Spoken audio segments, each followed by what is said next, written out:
Hi, good afternoon. I wanted to give you an update on my spending plan, my retirement spending plan system, which I know it's antiquated, but it was probably antiquated for a very long time. But the important thing is that it works, and I think it's great. And if you put it all on the computer and the electricity goes out, bing, you don't have that for that moment. So this is just a really nice, even if you just use it as a backup, it's really helpful. And I'll show you the inside of this in a few minutes. So money saved on the energy bill. This is what I want to talk about more specifically today. But we're going to come back to my financial column book so I can show you the numbers. So there are several ways that I sought to get my energy bill down because, and I will show you that the year before, my energy bill in February was $321. And the state of Ohio over the last few years has raised my property taxes $230, which is a huge hit to my budget. And then on top of that, having a $321 bill in any given month is unsustainable, let's say. So the first thing that I did was I decided to turn my heat down. I think the first year, which was 2004, I might have been running my heat at maybe 70 degrees, but energy was much cheaper back then, so the numbers are much lower for that year. The next year, energy bills started to rise, and I decided to turn my heat down to 68, which honestly in my house, for the most part was fine. Even there are times when I was a little too warm, depending upon where I was in the house. So 68 was okay. But then this past year, I decided that I would turn my heat down to 65. And I'll be honest, that was cold. Colder than I wanted to be a lot of the time. I live in an antique house. It's brick, lath, and plaster. There's no insulation. So it does, once it's warm, it does stay warm, but it's just not a modern home. And even modern homes aren't insulated well for the most part. So I don't know. So the first thing that I did too is I have the kind of HVAC system where the warm air comes out of vents on the floor. And I've seen old gas systems where there's the heater and the flame is underneath the grates. That's not what I have. I have an HVAC system in the basement, so it doesn't get hot enough for anything to melt or to burn or anything. So I have tons of throw blankets, so I just took throw blankets and put them over the extra bedrooms, over the vents, the heat vents, the heat coming out, not the return. So I just put throw blankets over those where the heat was coming out in both bedrooms downstairs, as well as in the living room, because those three rooms I hardly use. I sometimes I might sit in the living room. I think maybe when it gets warmer, I might do some filming in there. But even though it's colder in those rooms, I walk through them. I don't really use them, so I can do that. And then my house was designed so that almost every room in the house, there's a door off of this main hallway, which is about 20 feet long, I think.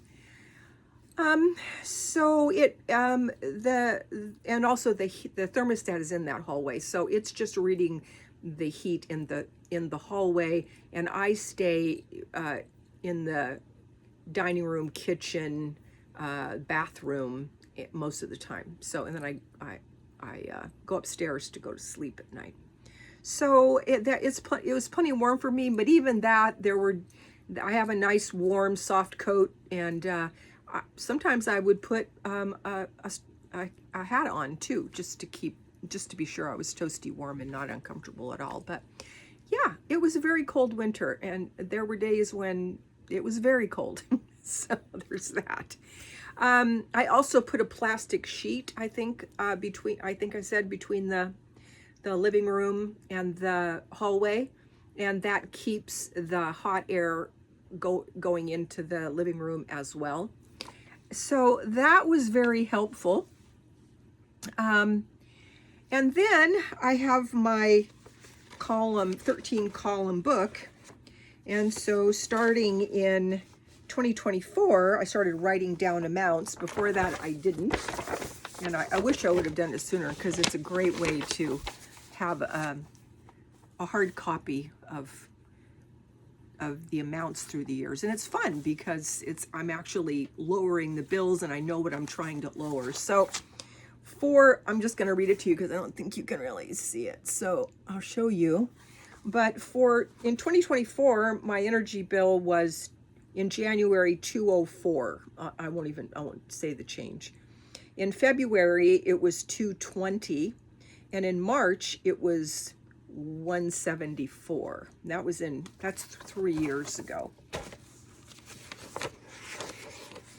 In those same months, because it starts getting warmer, and so this is this is most important months in terms of how much the amounts can go up. So then in 2025, January was 256, and then February was 321, and March was 239.95. So this year, I think I had turned the heat down to 68. I hadn't put the throws over this. The throw thing was this year, and kind of in desperation. And so then this is the same months, 2026. In 2026, January was 239. February was 272. So that was a savings of $50. And then March this year I thought it would be above 200. I was thinking if it's just around 200, I'll be good. No, March was 191. So there was a huge drop between February and March. Yay. And now the next bill, of course, will be April, and I'm expecting that to be lower. Even though we've had some cold weather come through, it wasn't nearly what it was in February. February was just unbelievable, like below zero temperatures for days. And that doesn't usually happen, at least in the 20 years that I've been here. So not that low. It can touch zero, but this was way below. So now this year, it's unseasonably cold right now, I think. We usually have more rain, but we're having rain and the colder weather. We had some snow yesterday and the day before, flurries. And while it is cold in some days, other days, like the last 3 days the nights have been in the 20s and the days have been in the 30s and maybe up to 40. And what starts to happen is here, that this is Ohio, that the night temperatures will stay cooler but rising, and then the day temperatures will start going up. So this month, or this week coming up, we're supposed to have a couple of days perhaps in the 70s.